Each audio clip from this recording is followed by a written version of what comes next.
ചിതയിൽ സംസ്കാര ചടങ്ങ് ഇപ്പോൾ നടന്നുകൊണ്ടിരിക്കുന്നത്. കർമ്മങ്ങൾ അന്ത്യകർമ്മങ്ങൾ ചെയ്തുകൊണ്ടിരിക്കുകയാണ്. ഈ അന്ത്യകർമ്മങ്ങൾ ഏറ്റുവാങ്ങി അവൻ ഇനി ഓർമ്മയായി മാറും, ഈ കേരളത്തിന്റെ ഓർമ്മയായി മാറും എന്ന കാര്യത്തിൽ സംശയമില്ല. അത്രത്തോളം വേദനയുണ്ട് ഓരോരുത്തരും, ഇവിടെ എത്തിയ ഓരോരുത്തരും അത്രത്തോളം വേദന. ആ വേദന അവരുടെ വാക്കുകളിലും അവരുടെ ഭാവത്തും മുഖത്തും എല്ലാം പ്രകടമായിരുന്നു. എന്തായാലും പറയാൻ വാക്കുകളില്ല വിജയകുമാർ, കാരണം അത്രയധികം വേദനയുണ്ട്. ആ ഒരു 13 വയസ്സുകാരന്റെ മുഖമാണോ മിഥുൻ എന്ന് ചോദിച്ചാലല്ല, ഒരു 7 വയസ്സുകാരന്റെ പിഞ്ചോമനയുടെ മുഖമാണ്. അത്ര ചിരിച്ചുകൊണ്ട് എല്ലാവരോടും ഇടപഴകിയിരുന്ന ആ മിഥുൻ ഇനിയില്ല എന്ന യാഥാർത്ഥ്യം ഈ നാട് മനസ്സിലാക്കുകയാണ്, അവന്റെ പ്രിയപ്പെട്ടവർ മനസ്സിലാക്കുകയാണ്. അവനൊപ്പം ഉണ്ടായിരുന്ന ക്ലാസ് മുറിയിൽ ഉണ്ടായിരുന്ന സഹപാഠികൾ അടക്കമുള്ളവർ ഇവിടെയുണ്ട്, ഇവിടെ എത്തിച്ചേർന്നിട്ടുണ്ട്, അധ്യാപകരുണ്ട്. പക്ഷെ അവർക്കൊന്നും ഇപ്പോഴും അവസാനമായി വീണ്ടും കാണുവാൻ കഴിയില്ല എന്നുള്ളതാണ് അവർ പറയുന്നത്. ഇനി എങ്ങനെ കാണും? ഇനി കണ്ടാൽ അത് സഹിക്കില്ല. ഞങ്ങളുടെ ഞങ്ങളുടെ മനസ്സിലുള്ള മിഥുന്റെ മുഖം, ആ മുഖം ഞങ്ങൾക്ക് നല്ല ഓർമ്മയുണ്ട്. ആ മുഖം മതി ഞങ്ങളുടെ മനസ്സിലെന്ന് ആവർത്തിച്ച് പറയുന്നവർ ഇപ്പോഴും കാണാൻ ഇവിടേക്ക് ഒഴുകിയെത്തുന്നവരുണ്ട്. ഇപ്പോഴും അവസാനമായി കണ്ട് ഈ അന്ത്യോപചാരം അർപ്പിക്കാൻ ശ്രമിക്കുന്നവരുടെ എണ്ണവും നമുക്ക് കാണാം, ആ ജനബാഹുല്യവും നമുക്ക് കാണാം. സംസ്കാര ചടങ്ങുകൾ ഇങ്ങനെ നീണ്ടുപോകാനുള്ള കാരണം അതുതന്നെയായിരുന്നു. കാരണം ഓരോ തവണയും പോലീസ് സംസ്കാരത്തിനായി അവിടുന്ന് ഭൗതിക ശരീരം എടുക്കുമ്പോൾ അത് എടുക്കാൻ കഴിയാത്ത സാഹചര്യത്തിൽ ജനത്തിന്റെ ഒഴുക്കവിടേക്ക് ഉണ്ടായിരുന്നു. ഒരു 13 വയസ്സുകാരനൊരു നാട് നെഞ്ചേറ്റുന്ന കാഴ്ച, അത് ഹൃദയത്തിലേക്ക് കൊണ്ടുവരുന്ന കാഴ്ച, അതാണ് ഇത്രയും നേരം നമ്മൾ കണ്ടത്. ഈ വിളന്തറ എന്ന ആ നാടിന്റെ ഒരു പരിച്ഛേദം തന്നെ ഇവിടെ തന്നെയുണ്ട്. ആ പടിഞ്ഞാറക്കല്ലടയുടെ ഒരു പരിച്ഛേദം തന്നെയുണ്ട്. കേരള മനസാക്ഷിയുടെ തന്നെ ഇവിടെ ഉണ്ട് എന്നുള്ളതാണ് യാഥാർത്ഥ്യം. ഈ സംസ്കാര ചടങ്ങുകൾ നടക്കുമ്പോഴും അവിടേക്ക് വീണ്ടും അവസാനമായി കാണാൻ ഞങ്ങൾ ഒരു നോക്ക് കണ്ടോട്ടെ എന്ന് ചോദിച്ചു വരുന്നവർ ഇവിടേക്കുണ്ട്. നമുക്ക് ഈ ദൃശ്യങ്ങളിൽ അവൻ ഇപ്പോൾ കാണാം, അവന്റെ ബന്ധുക്കൾ അടക്കമുള്ളവർ ആ ദൃശ്യങ്ങളിൽ അന്ത്യചുംബനം നൽകാൻ വേണ്ടിയുള്ള ഒരു ശ്രമമാണ് നടക്കുന്നത്. ബന്ധുക്കൾക്ക് അത് സ്വാഭാവികമായും അച്ഛനൊക്കെ വൈകാരികമായി അതിനെ കൂടുതൽ അച്ഛനെയാണ് ഇപ്പോൾ അവിടേക്ക് കൊണ്ടുവന്നത്. കാരണം ഇന്നലെ തന്നെ ഒന്ന് പൊട്ടിക്കരയാൻ എനിക്ക് കഴിയുന്നില്ല, അതിനു പോലും കഴിയാത്ത രീതിയിൽ മനസ്സ് മരവിച്ചു എന്ന് ആ അച്ഛൻ പറയുന്നത് നമ്മൾ കേട്ടതാണ്. പിന്നെയുള്ളത് അനുജനെ അടക്കം അവിടേക്ക് എത്തിച്ചിട്ടുണ്ട്. കാരണം ചേട്ടൻ വളരെ സ്നേഹത്തോടെ എല്ലാ ഘട്ടത്തിലും ഒപ്പം നിന്ന ചേട്ടൻ, ആ ചേട്ടൻ ഇനിയില്ല എന്ന് അവന് മനസ്സിലാക്കാൻ കഴിയുന്നില്ല.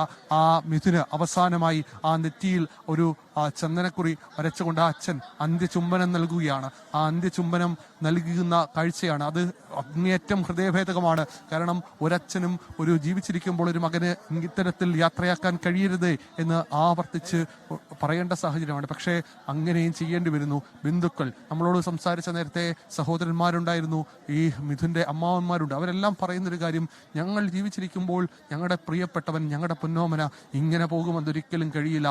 എന്തായാലും അത്രത്തോളം വേദനയുണ്ട് അവരുടെ വാക്കുകളിലെല്ലാം. നമുക്ക് ഈ ദൃശ്യങ്ങൾ കാണുന്നത് പോലെ തന്നെ ബന്ധുക്കൾ ചുംബനം നൽകുകയാണ്, അന്ത്യോപചാരം അർപ്പിക്കുകയാണ്. ഇനി സംസ്കാര ചടങ്ങുകൾക്കായി ആ മൃതദേഹത്തിന് മുകളിലേക്ക്, ആ ഭൗതിക ശരീരത്തിന് മുകളിലേക്ക് ഇനി വിറകടുക്കും. സ്വാഭാവികമായും ഇനി അന്ത്യകർമ്മങ്ങൾ അത് അല്പസമയത്തിനകം തന്നെ മിഥുന്റെ മൃതദേഹം, മിഥുന്റെ ശരീരം തീനാളങ്ങൾ ഏറ്റുവാങ്ങും. എന്തായാലും വളരെ വൈകാരികമായ മുഹൂർത്തങ്ങളിലൂടെയാണ് ഓരോ നിമിഷവും കടന്നു പോകുന്നത്. മുമ്പേ അമ്മ ആ ചുംബനം നൽകിയ ദൃശ്യം അത് ഒരിക്കൽ പോലും നമുക്ക് മറക്കാൻ കഴിയില്ല. ഒരു സിസ്റ്റത്തിന്റെ ഫെയിലിയർ കൊണ്ട് ഒരു 13 വയസ്സുകാരന് ജീവൻ നഷ്ടപ്പെടേണ്ടി വന്ന സാഹചര്യം ഇനി ഒരിക്കലും ഉണ്ടാകരുതേ. ഒരമ്മയ്ക്കും ഇത്തരത്തിൽ, ഒരു കുടുംബത്തിനും ഒരച്ഛനും ഇത്തരത്തിൽ തന്റെ മക്കളെ യാത്രയക്കേണ്ടി വരില്ലേ എന്ന് ആവർത്തിച്ച് വ്യക്തമാക്കി മാത്രം പറയുവാനേ നമുക്ക് കഴിയൂ. ഇനി സംസ്കാര ചടങ്ങുകൾ അതിന്റെ അന്തിമഘട്ടത്തിലേക്ക് കടക്കുന്നു ആണ്. ആൾക്കാരെ ആ പ്രദേശത്ത് നിന്ന് പൂർണ്ണമായും ഇപ്പോൾ മാറ്റുന്നുണ്ട്. കാരണം കാലാവസ്ഥ അത്ര അനുകൂലമല്ല, വലിയ മഴയ്ക്കുള്ള സാധ്യത അടക്കമുണ്ട്. അതുകൊണ്ട് ഇനി കർമ്മങ്ങൾ കൂടുതൽ വേഗത്തിൽ വേണം എന്നുള്ളതാണ് അവർ നിശ്ചയിച്ചിരിക്കുന്നത്. ആ വേഗതയിൽ ആ ശരീരം ആ മിഥുനെ ഏറ്റുവാങ്ങും. സ്വാഭാവികമായും ഇതുവരെ കണ്ട മുഹൂർത്തങ്ങൾ അത് അങ്ങേയറ്റം നമുക്ക് ഹൃദയത്തിൽ അങ്ങേയറ്റം മുറിവേൽപ്പിക്കുന്നതാണ്. ആ ദൃശ്യങ്ങൾ, ആ ഓരോ മുഖങ്ങളും അത്രത്തോളം വേദനയിൽ, അത് ഇനി നമ്മുടെ ഓർമ്മകളിൽ എത്രത്തോളം നമുക്ക് ഓർമ്മയുണ്ടോ അത്രയും കാലം നമ്മുടെ മനസ്സുകളിൽ തങ്ങി നിൽക്കുന്ന ഓർമ്മയായി അത് മാറുകയും ചെയ്യുന്നുണ്ട്. നമുക്ക് ദൃശ്യങ്ങൾ കാണാം. വേഗത്തിൽ ഈ കർമ്മങ്ങൾ പൂർത്തിയാക്കാൻ ബന്ധുക്കൾ ആവശ്യപ്പെടുന്നു. അച്ഛൻ അവിടെ ഹൃദയം പൊട്ടി, ഹൃദയം തകർന്ന് എന്ത് ചെയ്യണമെന്നറിയാതെ ആ സമീപത്ത് നിൽക്കുന്നുണ്ട്. അനുജൻ ഒന്നാലോചിച്ച് നോക്കണം അവന്റെ അവസ്ഥ. കാരണം എല്ലാ ഘട്ടത്തിലും ഇതുവരെ ഒപ്പം ചേർന്നിരുന്ന ചേട്ടൻ ഇനിയില്ല തന്റെ പ്രിയപ്പെട്ടവൻ ഇനിയില്ല, തന്നെ നയിച്ചവൻ, തന്നൊപ്പം കളിച്ചവൻ, തന്റെ ഒപ്പം ഈ ഓർമ്മകൾ പങ്കിട്ടവൻ, ഈ വീട്ടിൽ ഉണ്ടുറങ്ങിയവൻ, അവൻ ഇനിയില്ല എന്ന് അവന് മനസ്സിലാക്കാൻ കഴിയുന്നില്ല. അവന്റെ ഈ ചെറിയ പ്രായത്തിൽ അവനുണ്ടായ നഷ്ടത്തിന്റെ ആഴം അവൻ തിരിച്ചറിയുന്നുണ്ട്. പക്ഷേ ആ വേദനയിൽ പോലും അവനൊപ്പം നിൽക്കുകയാണ്. അനുജനാണ് ആ അന്ത്യകർമ്മങ്ങൾ ചെയ്യുന്നത്. ദൃശ്യങ്ങൾ കാണുന്ന പോലെ അവൻ എത്രത്തോളം മാനസികമായി ഇപ്പോഴും അതിനെ ഉൾക്കൊണ്ടിട്ടില്ല. ഇന്നലെ അടക്കം നമ്മളോട് സംസാരിച്ചപ്പോഴും അവൻ വിങ്ങിപ്പൊട്ടുന്ന കാഴ്ചയാണ് കണ്ടത്. ഇപ്പോൾ ആ കാഴ്ച അത് ലോകത്ത് ഒരു കുഞ്ഞിനും ഇത്തരത്തിൽ ഒരു അവസ്ഥ ഉണ്ടാകരുതേ എന്ന് ആവർത്തിച്ച് പറയുവാനേ നമുക്ക് കഴിയൂ. അത്തരം ഒരു അവസ്ഥ ഒരു കുടുംബത്തിനുണ്ടാക്കിയ നഷ്ടം അത് ചെറുതല്ല. ഇപ്പോൾ ആ സംസ്കാര ചടങ്ങുകൾ അതിന്റെ അന്തിമ ഘട്ടത്തിലേക്ക് കടക്കുകയാണ്. അനുജനാണ് ഇതിന്റെ ചടങ്ങുകൾ ചെയ്യുന്നത്, അന്ത്യകർമ്മങ്ങൾ ചെയ്യുന്നത്. നമുക്ക് ഈ ദൃശ്യങ്ങൾ കാണാം. മിഥുന് വിട നൽകാൻ ഒരു നാട് ഒന്നാകെ ഇവിടേക്ക് ഒഴുകിയെത്തി. അത് രാവിലെ ആശുപത്രിയിലാണെങ്കിൽ അവിടേക്ക്, പിന്നീട് വഴിയോരത്ത് കാത്തുനിന്നവരുടെ എണ്ണം ആരും ആഹ്വാനം ചെയ്തിട്ടല്ല, എല്ലാവരും ഇഷ്ടപ്രകാരം എല്ലായിടത്തേക്കും ഒഴുകിയെത്തി. മിഥുൻ യാത്ര പോകുന്ന അന്ത്യഘട്ടങ്ങളിലെല്ലാം മിഥുൻ എവിടേക്കാണോ പോകുന്നത്, മിഥുൻ എവിടേക്കാണ് എത്തുന്നത്, അവിടേക്കെല്ലാം ഒരു നാട് ഒഴുകിയെത്തുന്ന കാഴ്ചയാണ് പിന്നീട് കണ്ടത്.